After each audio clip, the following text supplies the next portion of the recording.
వీటి పేరు కూడా ఎత్తకూడదని చెప్పడం జరిగింది. పేరు ఎత్తకూడదంటే మాట్లాడకూడదని అన్నమాట. జారత్వాల కోసము, అపవిత్రత కోసము, ఇవి లోభత్వం కోసం మేము మాట్లాడకూడదు అన్నమాట. ఏం మాట్లాడాలో 4వ వచనంలో చెప్పాడు. అది ఏం మాట్లాడకూడదు. దేవుని పోలు నడిచే విషయంలో దేవుడు ప్రేమ కలిగినోడు కాబట్టి ప్రేమ కలిగి నడుచుకోవాలి. ప్రభు త్యాగాన్ని జ్ఞాపకం చేసుకుని ఏం మాట్లాడకూడదు. జారత్వం కోసం మాట్లాడకూడదు, అపవిత్రమైనవి మాట్లాడకూడదు, ఈ లోభత్వానికి సంబంధించిన విషయాలు మాట్లాడకూడదు. మరి ఏం మాట్లాడాలి? 4వ వచనం ఏం మాట్లాడకూడదో చెప్పాడు, ఏం మాట్లాడాలో చెప్పాడు.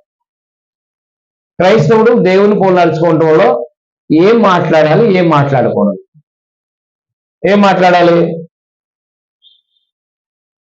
కృతజ్ఞత వచనమే మీరు ఉచ్చరింపవలన. ఏం మాట్లాడాలంట? కృతజ్ఞత వచనమే మీరు ఉచ్చరింపవలన. మీరు బూతులైనను, పోకిరి మాటలైనను, సరసోక్తులైనను ఉచ్చరింపకూడదు. ఇవి మీకు తగవన్నాడు. దేవుని పోలి నడుచుకునే జీవితంలో కృతజ్ఞత వచనం అంటే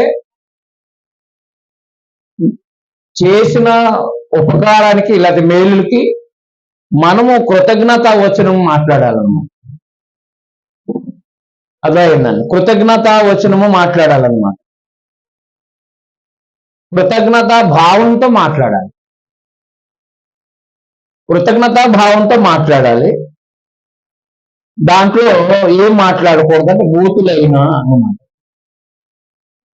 ఏం మాట్లాడకూడదు? బూతులు మాట్లాడకూడదు. ఏంటి బూతులు అంటే ఇవన్నీ లోకంలో అదైందండి, చెడు సంబంధమైన మాటలు నోట్లోంచి మాట్లాడొద్దని చెప్పాడు అనమాట. అందువల్ల బూతులైనను, పోకిరి మాటలైనను, సరసోక్తులైన ఉచ్చరించకూడదు. కాబట్టి ఏమి ఉచ్చరించాలో ఏమి మాట్లాడకూడదో చెప్పాడు అనమాట. బూతులు క్రైస్తవులకు తగినవి కాదు. అది ఎవరినైనా సరే. చాలా మంది ఏమంటారంటే నేను బయట వాళ్ళని ఎవరిని ఏం తిట్టినాను, తిడితే ఇంట్లో వాళ్ళు తిడతానని అంటారు. అవునా? ఏమంటారు? నేను బయట వాళ్ళు ఎవరిని తిట్టినాను, నేను కానీ ఎవరిని తిడతాను, ఇంట్లో ఉందా. తిట్టనే కూడదంటే మళ్ళీ ఇంట్లో తిట్టమని ఉందా ఏంటి? ఆప్షన్ ఎత్తుకుంటాం మనం ఎప్పుడు కూడా కదా. మీకు అర్థమైందండి. ఆప్షన్ అంటే మరి ఎలాగండి దారి. ఆప్షన్ ఎత్తుకోకూడదు. ఏం చేయాలో చేయొద్దంటే ఇంకా చేయకూడదు. బూతులేని మాట్లాడొద్దంటే ఇంట్లో వాళ్ళు మాట్లాడమని దాని అర్థం. అర్థమైందండి. కాబట్టి ఈ బూతులైనా ఇంట్లోనైనా బయట అయినా అది నోట్లో మనకు రాకూడదు అంతే. ఎందుకంటే మనం ప్రతి ఆదివారం దేవుని కీర్తిస్తున్నాం, దేవుని సందేశాన్ని మాట్లాడుతున్నాం.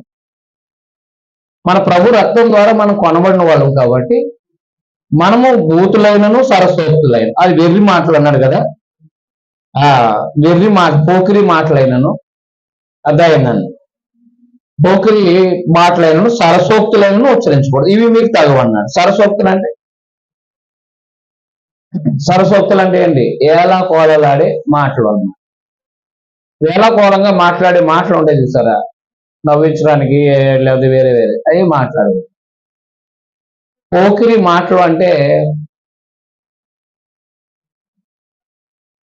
చెడు సంబంధమైన ఆలోచన ఉద్దేశంతో మాట్లాడే మాటలు అన్నమాట. అందువలన ఆ భావాన్ని మనం ఎవరి దగ్గర వ్యక్తం చేయకూడదు. కాబట్టి దేవుని పోలు నడుచుకోవటం అంటే అది ఆలోచన చేయండి. దేవుడు యేసుక్రీస్తు వారి ద్వారా మన గత పాపాల నుంచి విడుదల చేశాడు. దేవుడు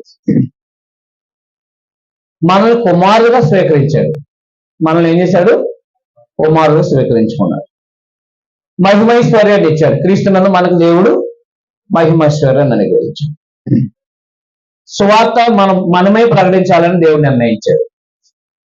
అంటే యేసుక్రీస్తు వారిని గురించిన వార్త సంఘమే ప్రకటించాలని, రక్షణ పొందిన వాళ్ళందరూ ప్రకటించాలని ఆయన నిర్ణయించాడు.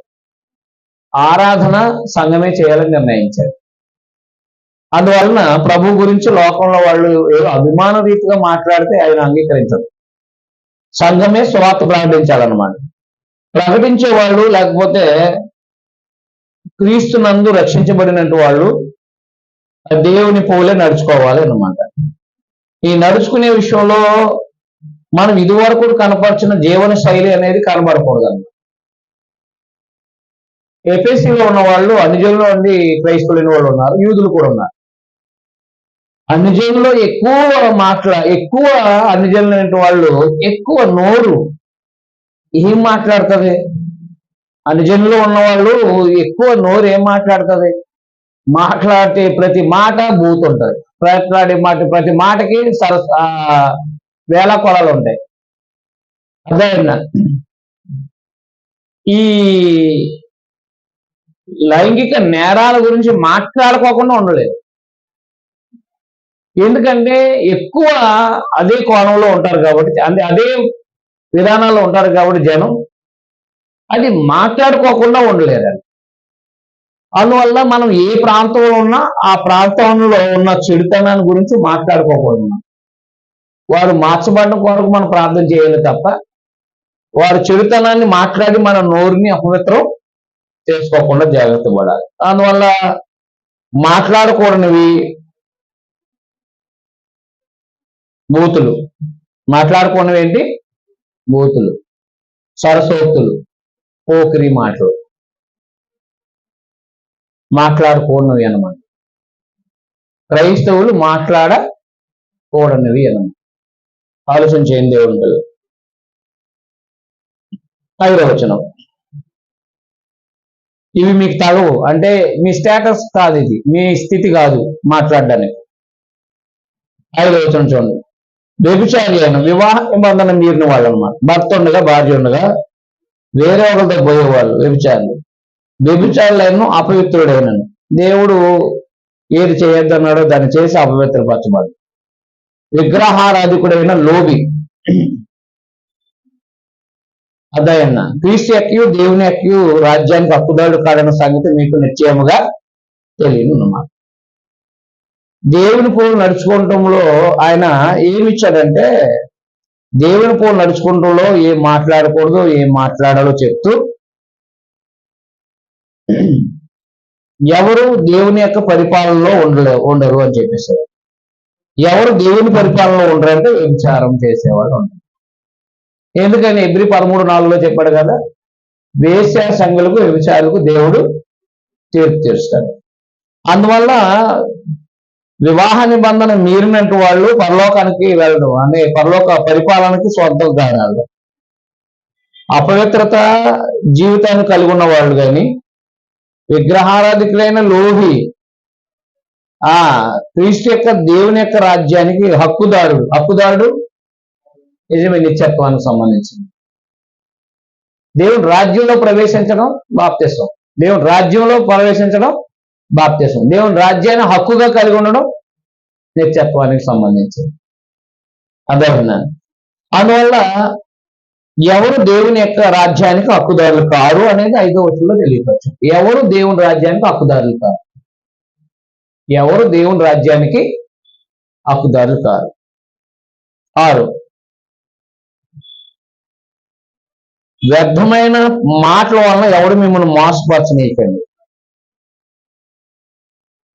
వ్యర్థమైన మాటల వలన ఎవడు మిమ్మల్ని మోసపరచనండి. ఇటు క్రియల వలన దేవుని ఉగ్రత అవిధేయులైన వారి మీదకి వచ్చును గనుక మీరు అటు వారితో పాలువారే ఉండకండి అన్నారు. కాబట్టి విగ్రహ సంబంధమైన జీవితము, అపవిత్రత, వ్యభిచారము, వ్యర్థమైన మాటలు మాట్లాడి మోసం చేసే పరిస్థితులు ఉన్నవాళ్ళు, ఇటు క్రియల వల్ల దేవుని ఉగ్రత అవిధేయులైన వారి మీదకి వచ్చును. అర్థమైందండి. ఎవరి మీదకి వస్తుందంటే దేవుని ఉగ్రత అవిధేయులైన వారి మీదకి వచ్చును.